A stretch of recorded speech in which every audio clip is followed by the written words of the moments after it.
Yes, Kenyans. Tamu sana. I say tamu sana. Yes, tamu sana. Yes, folks. President Uhuru Kenyatta called Raila twice on Tuesday and then again on Wednesday morning. So before we get into the inner details of the call, we must first of all see, or rather look at what prompted the president to make the call to one Raila Amolo Odinga. And we must also see what prompted the president to pay Raila a visit at his current home, after which we saw them strolling the town, inspecting some kind of projects, the Green Park City, the Green Park, and all these things. So let's go back to what prompted the president to make the call and also to pay Raila a visit before we get into the inner details of the call. And first of all, we must look at what prompted the president to make the call on some fronts. First of all, we must look at One Kenya Alliance threats against ODM and against Raila. We must also look at the president's men in parliament who have stalled the BBI process in parliament. We must also look at what Oparanya said and what ODM Secretary General Edwin Sifuna also said. And then after that, Raila had some meeting with his top ODM leaders. We must first look at these and then we go into the inner details of the call for you to understand what is happening, because it's a little bit confusing. So, ladies and gentlemen, some few days before the call, One Kenya Alliance had dared ODM party and Raila to quit the handshake and to drop the BBI process. And they said they had the numbers to carry on without Raila. ODM party answered them immediately by telling them they are part and parcel of ODM, not of ODM, of BBI and the handshake. And they made it clear to One Kenya Alliance that BBI is their brainchild. Then we also have some elements, or rather some allies of the president, who have stalled the BBI process in parliament. They want to pass some provisions of the BBI in parliament so that they can take it to Uhuru for his signature. We have been made to believe that this is one of the reasons the BBI has stalled in parliament. The court has already declared that illegal. And then on what Oparanya and Edwin Sifuna said, we know, ladies and gentlemen, that Wycliffe Oparanya is the deputy party leader of ODM and a close ally of Raila Amolo Odinga.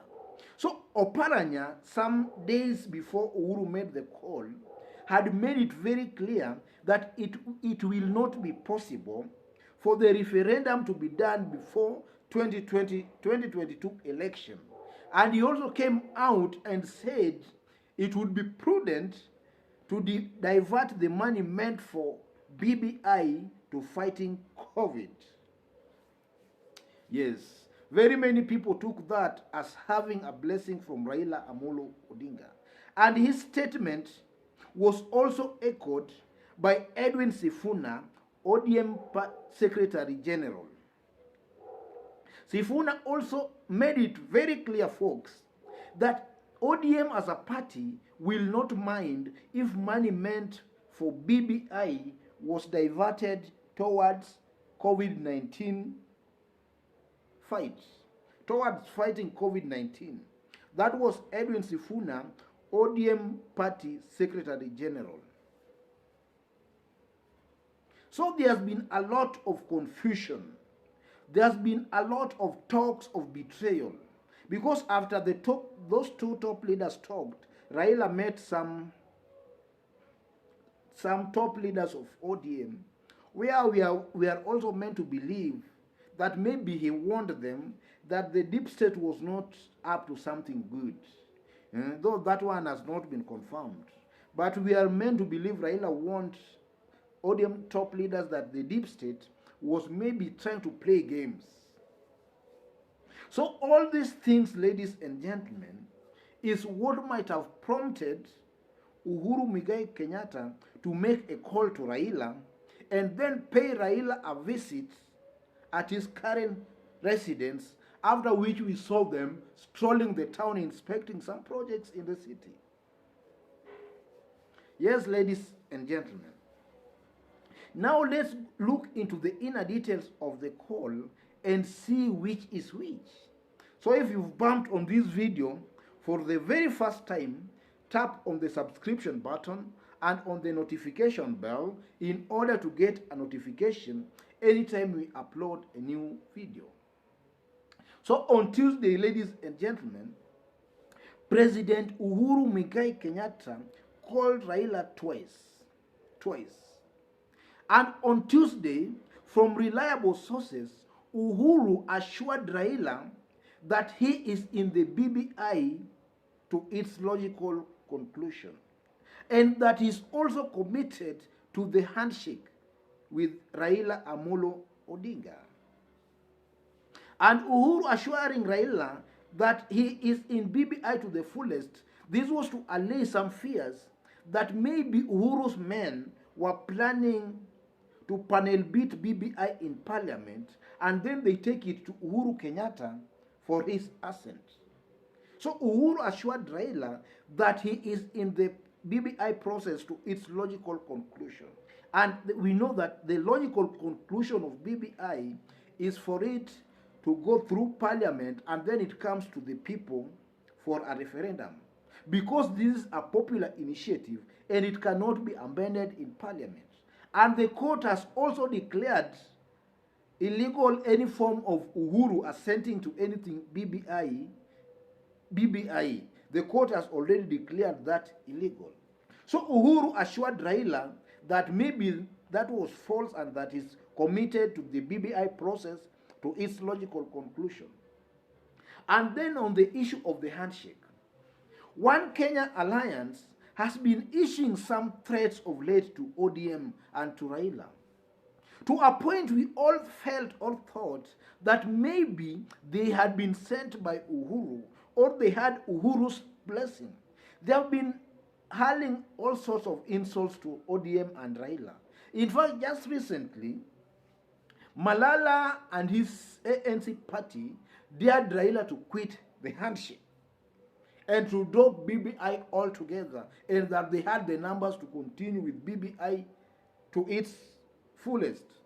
That was ANC party.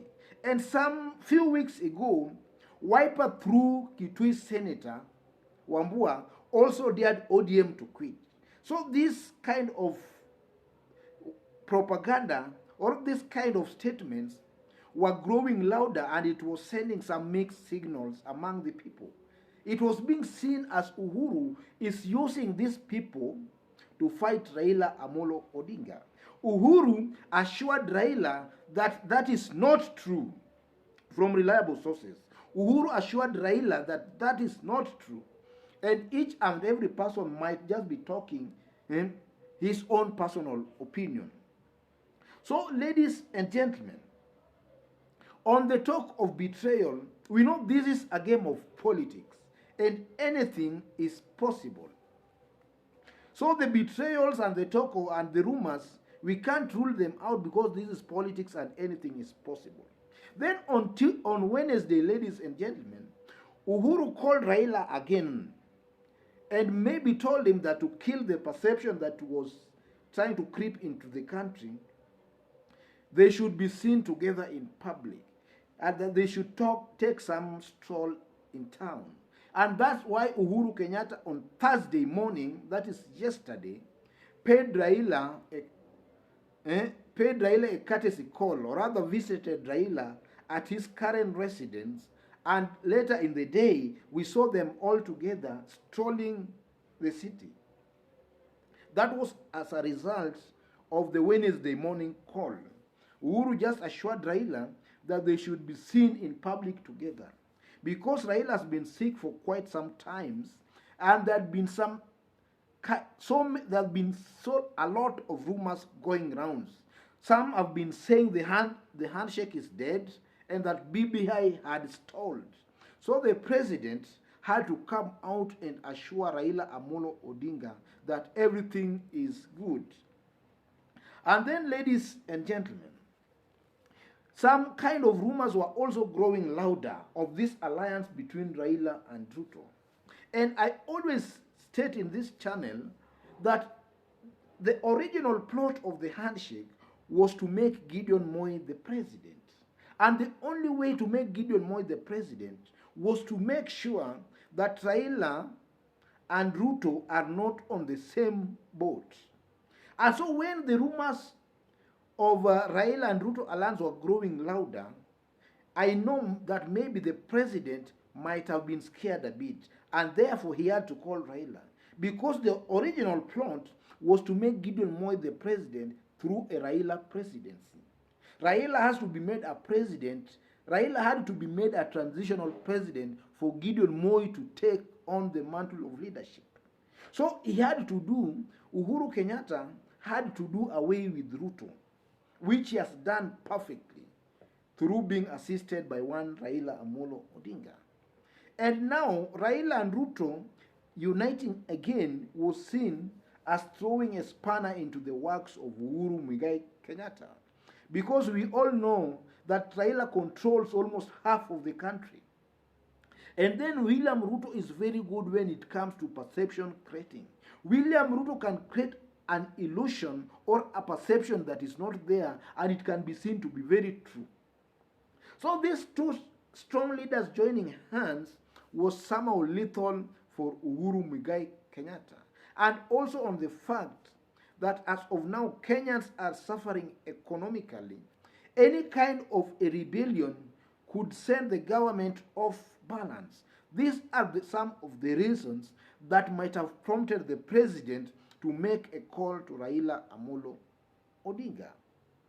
So a day yesterday, or about 2 days ago, I did a video where I talked about Musalia Mudavadi sensing some kind of a betrayal. And I know from yesterday's events where Raila and Uhuru was trolling the city, I know Mudavadi and One Kenya Alliance fears are now growing stronger. One Kenya Alliance, and I've always maintained, these are people who are just invited on the dinner table, and they don't know why they were invited onto the dinner table. They are just there, they don't know why they are there. They are just being told, we unakula nyama, we unakula kuku, we kula mudokoi, and they are just eating. They don't know why they have been invited. So they should not be crying more than the bereaved. They should not be attacking Raila Amolo Odinga. Raila is a political schemer and a tsunami. And Raila can turn tables on you at a time you don't expect. And let me warn this One Kenya Alliance, and let me tell them this. Raila is strongest when he appears to be subdued. That is the time he's strongest and more lethal, when he appears to be subdued. So One Kenya Alliance must be very, very careful with this man called Raila Amolo Odinga. This is a political schemer whose talent is politics. In fact, he is very good in scheming and turning tables onto the opponents. So to One Kenya Alliance principal and supporters, you must be very careful when dealing, or rather when attacking this man Raila Amolo Odinga. So folks, I don't have much to say today. Just as I did mention, if you've bumped on this video for the very first time, tap onto the subscription button and on the notification bell in order to receive a notification anytime we upload a new video. In this channel, we do a daily political analysis. We do it on a daily basis on what is new and what is trending. Otherwise, God bless you. God bless Kenya. Thank you.